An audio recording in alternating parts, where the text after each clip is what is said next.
Hi everybody, Nadim here, online tennis instruction. In today's tip, I'm going to talk about how to clean up your forehand.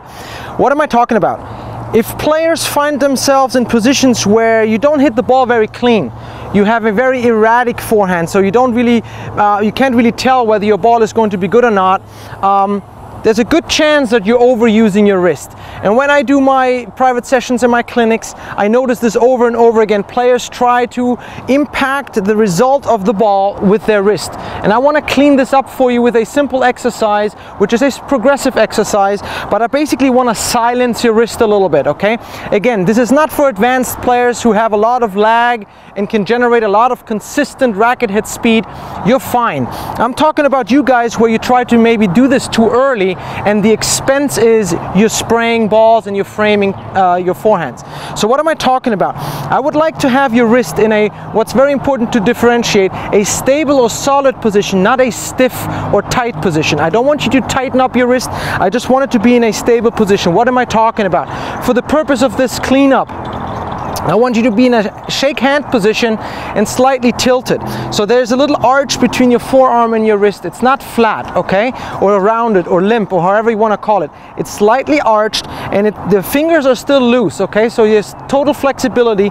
But the key is that I'm silencing the wrist throughout the swing path. So here's what I want to differentiate. If you're an advanced player with good mechanics and a lot of racket head speed without losing control of your shot, you will find that those players go with the tip of the racket to the right side, come down, and then they're able to activate the wrist correctly, okay?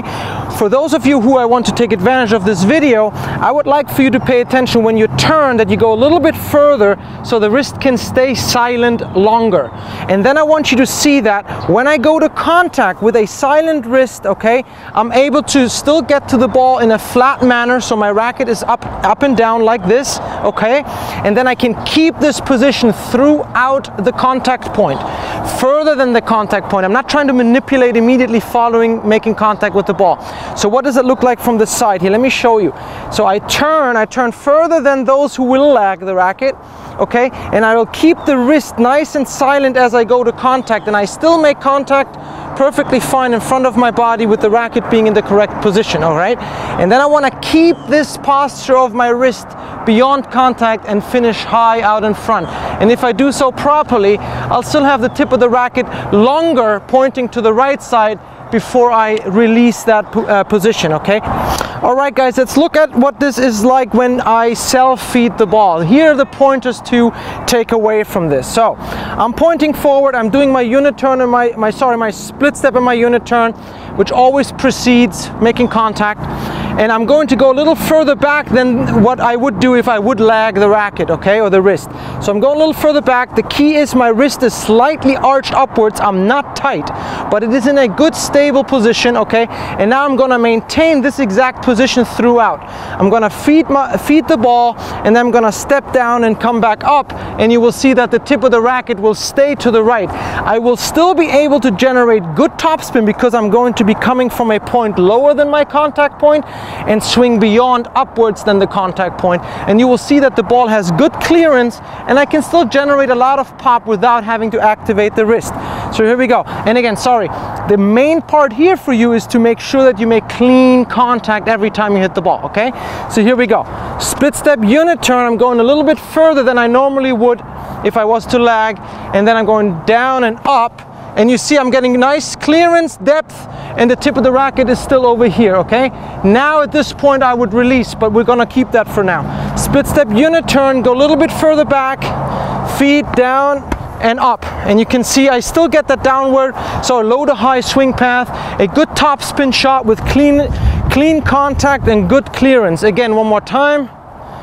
Down and up, and all while I do all this, there is no effort on the upper body because I'm really utilizing my legs, and I can keep a calm hand. I can keep a calm hand, and let's look at it one more time. Split step unit turn, a little further back, wrist is in a nice stable yet not tight position, feet down and up, and you can see that the ball has a nice curve and the tip of the racket is here. Now if I'm advanced and I do this 20-30 times and I see that I don't use the frame at all, then I can go ahead and do the same thing but activate after contact down and up, and then come a little bit further over, okay? But only at the end.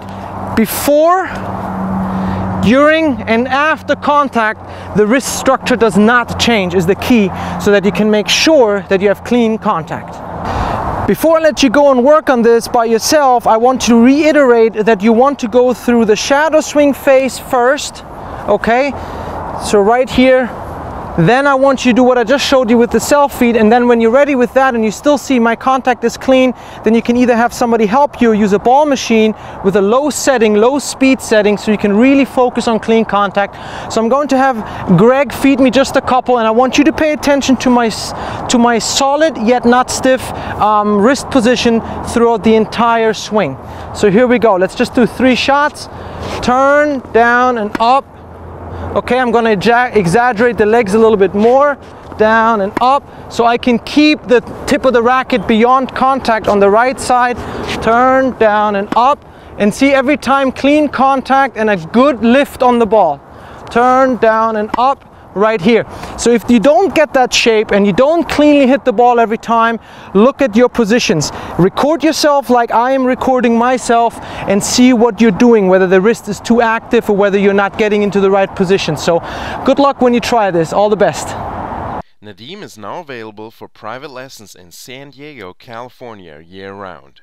When you work with Nadim, you get state-of-the-art instruction with instant video feedback right on the court. If you want to take your game to the next level with private lessons, simply click the link inside this video for all the details.